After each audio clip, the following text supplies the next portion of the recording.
I made this by using sampling. And this one.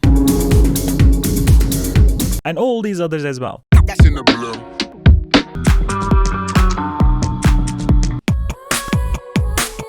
And now let's make them together.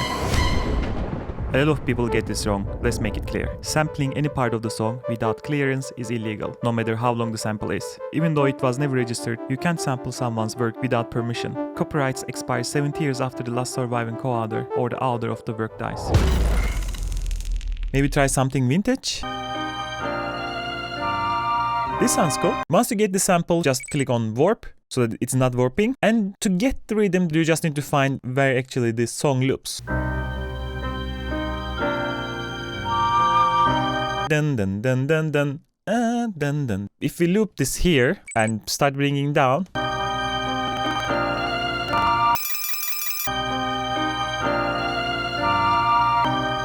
when you are dealing with the vintage songs like this, the rhythm actually, the tempo can change during the song. Once you do one bar, go for the second bar to make sure that it actually works. So if we go here now, it's a bit too early, right? We will decrease a bit more. You can actually now click warp. I will put a 63 here. Click Ctrl A and then quantize. The other thing is actually pitching it so that it's not exactly the same to the original, so you want something different. I want something a bit darker, for example. I'm gonna go down with the pitch. And you should always try different algorithms for this type of textures. I always feel like complex works good. Go back to my original BPM. The most important thing when you're using the original loop is that making the loop fit into your track. So I have this drum here. So we want the original loop to react to the drums here, right? Of course, the first one is just classical EQ and reverb. Because drums are very in your face, I'm pushing it back. We have just sidechain compression to the kick so that we can have this a bit more breathing effect. But specifically for these drums, the snares are very in your face. I want track to react to snare as well. What I'm doing here is actually using preambi. When the snare hits, the frequencies that snare occupies duct in the main loop. If I play only the loop, it almost creates this rhythmic effect, right? And this really helps to glue everything together.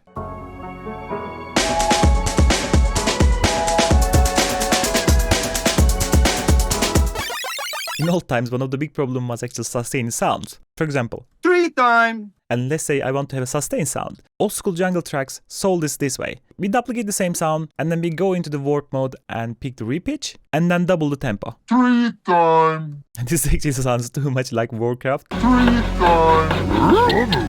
I cannot unhear it. And then we do the same thing again one more time.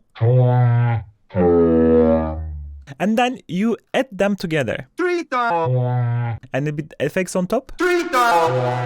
And if you still don't remember how it was something like this. 3 times.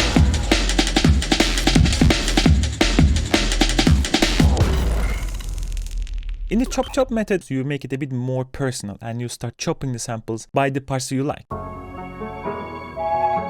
I will probably avoid that fluidity thing. Before we start chopping, there are 2 shortcuts that you should learn. The first one is Ctrl E, just cuts the sample at the place that you want, like this, Ctrl E, Ctrl E. And the other one is of course Ctrl D, just duplicates the sample that you're picking. There is one more that is important, and if you click Ctrl again and just move the things around, it will actually duplicate to the place that you want. So that could be very handy when you are like duplicating stuff around, right? Let's say if you want to do something like this.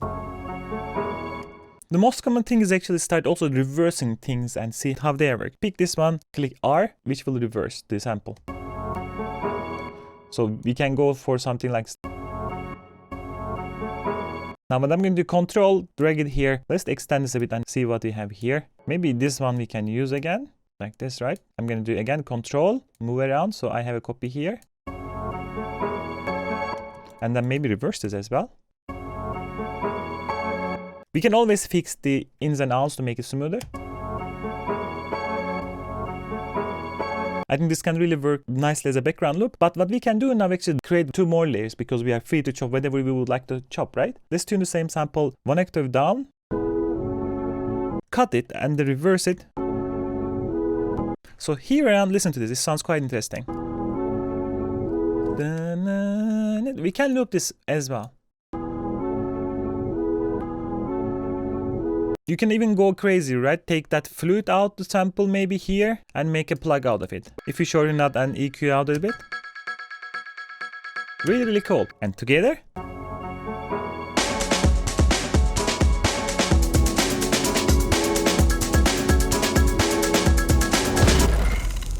Now this sampling method is made for having a lot of fun. First, find any loop that you like really.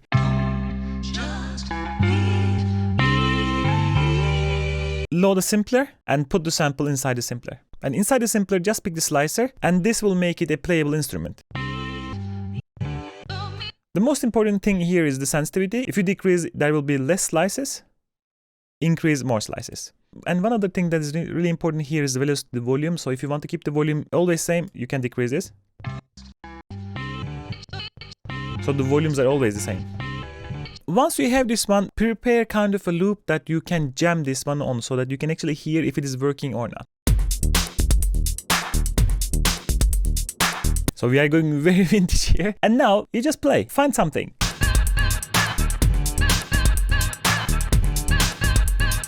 That one was actually pretty cool. Looks like this, quite simple. Now, similar to the previous one, you should jam a bit more. You should create different alternatives because you can layer them the way you want it.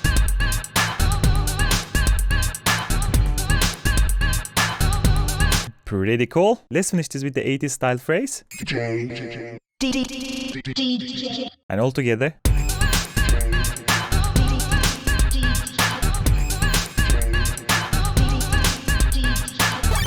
Continuing with the sustaining problem, this time we will solve it by the house way. We have this sample. We will put the sample into a sampler, change the sustain mode. We will try to loop the end of the sample so that it will create artificial sustain. Which is very typical to house.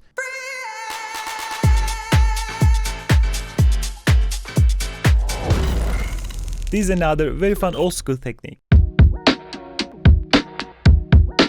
A little bit old school vocals would work really nice on this. Smoke up, that's in the blem. Free up the guys, then dip out. Take a listen here. That's in the blem.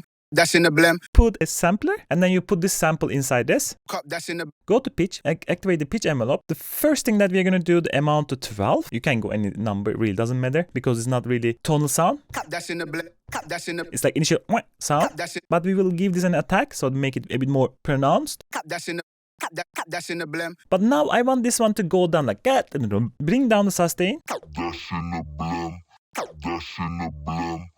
But I don't want this to super obvious, so I'm gonna give a bit more decay. That's in the blem. So that we can feel that really vinyl stop effect.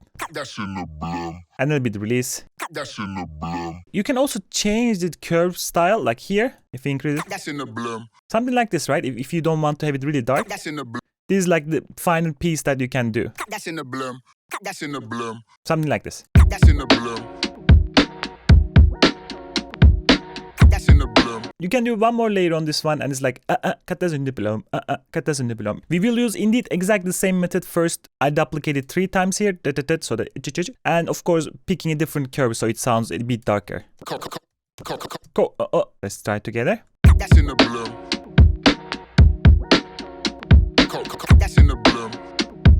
And this technique is not only for hip-hop people. You can also use this in techno as well. Let me show you. So here, I did exactly the same thing, but took another vocal. Techno music. Put in sampler and pitch envelope again, turn it into this. Techno music. And then of course layering twice. Techno music. And I did something like this. Techno music.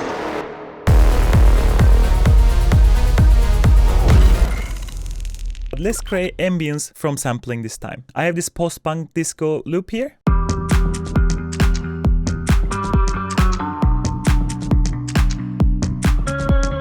So I need an ambience to make it a bit more lively. Basically, I'm gonna go with this sample. To create ambience from this, all I need is actually a reverb. But for this one, I'm gonna also use a chorus to give a bit more stereo feel. Activate reverb, decent amount of decay. Really nice, isn't it? And then you just click freeze. And click the sample, click 0. And then Control T, resampling, click this button, and then click this. Now we have our own little ambient sample here. And a little bit EQ and sidechain to the kick. Gorgeous ambience. And if you play together with the track, see how much ambience this adds.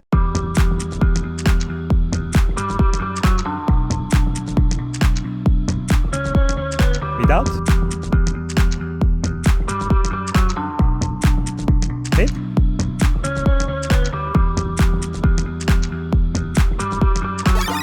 Again, we go back in time. When people tried to use the chord sample from the piano, something like this, they didn't think too much about keys and scales. So they just put it into a sampler, play it like a phrase, something like this, which led to this unique house sound. If you don't remember, it was something like this.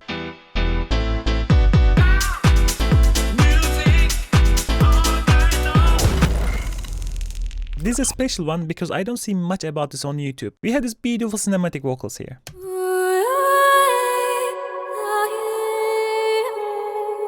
Now, we will create this kind of a rhythm and lead melody out of this. Get a sampler. First, create a really small piece out of this. Something like this. And then we will change the sustain back and forward, extend this, bring this down, let's zoom in a bit more. So it will turn into something like this. We can give a bit crossfade as well.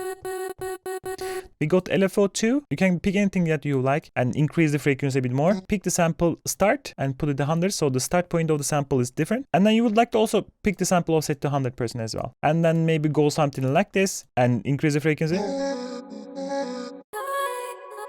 It's moving around in the sample and creating kind of melody. Bring this a bit up so that we can actually hear at least something like this maybe.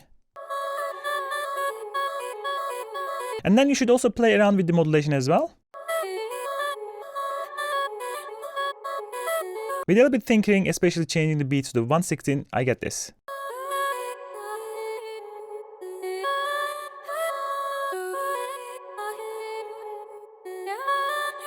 It's just gorgeous. But the problem here is oftentimes, if you play this one with the drums, you will see that the tempo is not the perfect.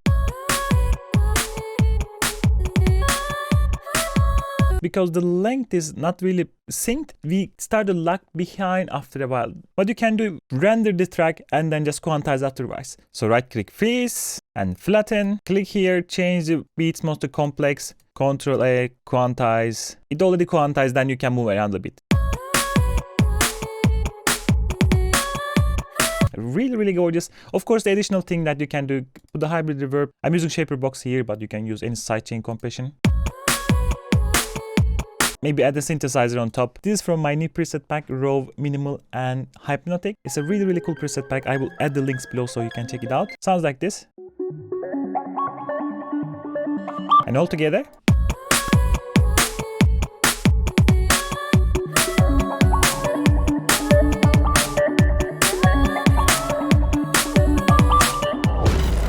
Another underutilized technique in Ableton, but extremely powerful and can end up really surprising results. I took the same vocals that we had earlier. First create another track, put into resampling mode and put into the recording mode so that we can record it later on. And then you can just loop your phrase and then you start adding up the effects on the original ones. And then play around.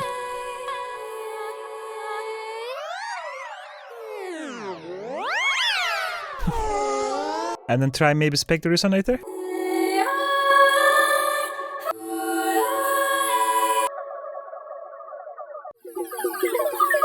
And then maybe granular delay. And you can actually use combine together.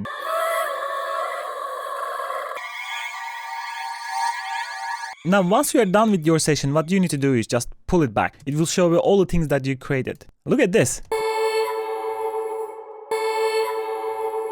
And we got already a song started from that simple piece. And if we go back, take a look at it a bit more, easily can be a song started again.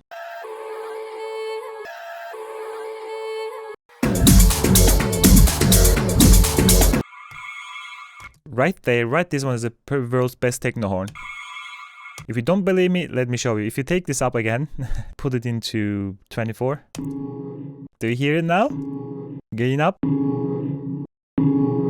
Oh, it's so cool. Let's overdrive it a bit to give more aggressiveness. Ah, so good.